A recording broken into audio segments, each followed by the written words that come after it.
Hello again, it's been a while. If you need to catch up on my recent predicaments, here they are. In hindsight, this was a terrible idea. I was warned and told by people to not try communicate with it, but I was too curious. I was too intrigued. I had woken up early that morning.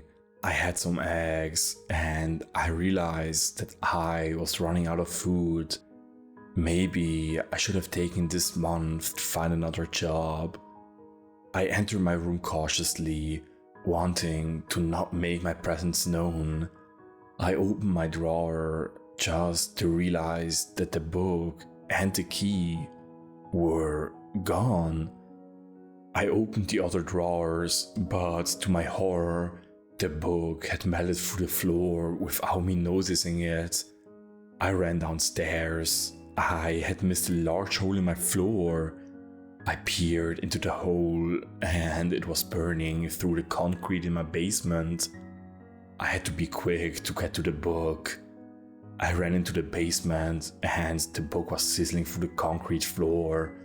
I rushed to it, but realized I didn't have my protective gloves. That didn't matter to me at the time. I could not let the book and key escape. I reached my hand into the burning concrete and felt a searing pain throughout my whole body. I kept reaching farther down. I rammed my fingers down, trying to get it over with, but the hole was getting deeper by the second. Half of my arm was in the hole now. My brain screamed at me to stop, but I pushed on. Now, almost my entire arm reached into the hole. It seemed hopeless, but I felt the texture of the book. I reached further, my entire arm reaching into the hole, but it wasn't enough. I kept pushing, trying my best to reach just a little further before it was too late. My burning arm stretches and grabs at the edges of the book. I yelled out in pain as the burning sensation felt similar to being set on fire. Tears streamed down my eyes as I kept reaching, hoping against hope that it would reach far enough, and it wasn't for nothing. Suddenly, the hole started sucking me into it. At first I thought my brain was imagining things because of the extreme pain I was in, but no, the hole was starting to suck me into it at an alarming rate. I screamed for help, but nobody heard me. I didn't care about the book or the key anymore. Now it was a fight for survival. I pulled and tugged, but the hole was tightening and constraining my arm along with tucking me deeper into the burning concrete. It was a trap and I fell for it. My shoulder was no longer visible and I no longer could feel my lower arm. Tears streamed down my face as my voice tired from screaming. I closed my eyes, accepting my fate. My entire life was flashing before my eyes. People I knew and loved and places I've been and dreams from the past. I winced as the blinding lights confused me. Was I in heaven? No, I was not in heaven. I was in the hospital. I went to get back up and use my right arm to sustain myself, but I cried out in anguish as my arm screamed at me to get back into a more comfortable position. I felt a familiar book in my hand, which was now slightly burned, and to my shock, the key was nowhere to be seen. Was it all a dream? A hallucination? I thought to myself as a nurse walked in. She looked to be in her late 20s, blonde hair and green eyes. She wore a nurse outfit, obviously along with the glasses, which were a bit too big for her. She had a seashell necklace and wore tight black shoes. She had freckles and had this warm smile that was only seen on waiters. "Sir, are you awake?" she announced. "I'm aware," I said, annoyed. "How are you feeling?" she asked, ignoring my tone. "I'm fine," I said quickly, wanting to end this conversation quickly. "Well, we found you having a seizure in your basement and your arm in the furnace." "So, it was a dream?" "What dream?" she asked, clearly intrigued. "Nothing," I said, looking away. She stared at me, waiting for an answer. I didn't elaborate. "Well, we found traces of metal all the way from your fingers to your shoulder. We can remove it, but it's pricey, and it doesn't seem to be affecting anything right now." It took me a couple of seconds to register what this meant. I turned pale and stared at my hand, which now was housing the key. "Are you okay, Kyle?" "How do you know my name?" I asked quickly, but pretty loudly. "You don't need to shout at me. It's on your medical papers. Do you go by a different name than your birth certificate?" "What? No. I just... Never mind," I sighed.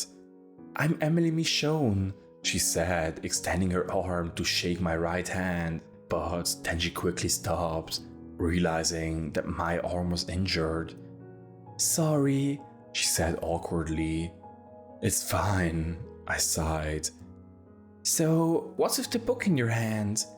You held it tightly all the way here," she said, raising an eyebrow at me.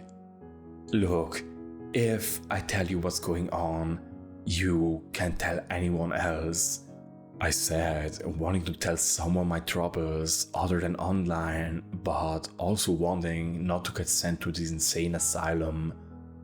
"Not even the doctor treating you?" "Nobody." "Fine, go ahead," she said, rolling her eyes but listening in. "This book I'm holding, it's cursed or something. It's been terrorizing me for about a month," I started. "Go on," she said, seemingly interested. "I was a therapist and I got the book from one of my patients before he went crazy." "How long did they have the book?" "A week." "So, do you know you're not crazy too?" "I honestly don't know." "Well, go on," she said, taking a seat in one of the stools, her blonde hair swinging in the small breeze from the open window. "I had the book for a couple of days, but one of my co-workers had the key, which is now in my arm." "Wait, so the metal is the key to the book?" "I'm pretty sure, yeah." So anyway, the key had told my co-worker to steal a book I had, and well, he broke into your house? "Yeah, and he tried killing me too. And then I had the key and book for almost a month." "Why didn't you open it?" "I don't know. It just had this energy coming from it. Also, it was slowly burning through the dresser drawer I was keeping it in.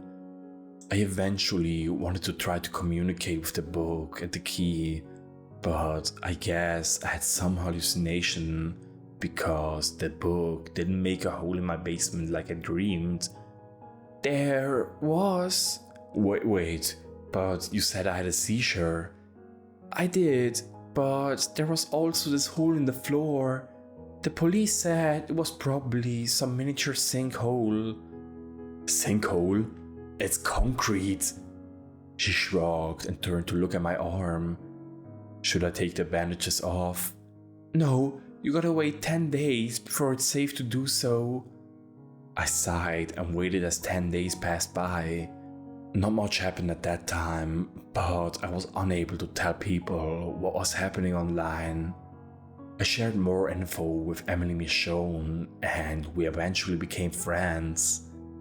At the end of the 10 days, me and Emily uncovered the bandages to a burned arm, hand and shoulder. I could finally move it without pain, but it still stung from time to time. What I didn't tell Emily was that during the 10 days, the key was talking me through my head, telling me horrible things, like how it would kill Emily and everyone I knew. I mostly ignored the key, but I snapped at it a couple of times and it revealed to me its name, Gorgon or Itero. I didn't think a key would have a name, but at this point the key wasn't really a key anymore. To me, it was a pest. I got Emily's phone so we could keep in touch and we texted each other as I drove home. She arranged to meet up a week from now, since she had to attend her sister's wedding. But after that, she would be able to help me with my problem. I feel like there might be hope for me yet, but I don't have enough money to remove the key from my arm, and I doubt it will leave my arm unless it's forced to. I don't know if I can handle its insane rumbling much longer. I also got a mail from George Rintoro. He wanted to meet up again, and he had some good news to share with me. I'll try to report back to you all soon.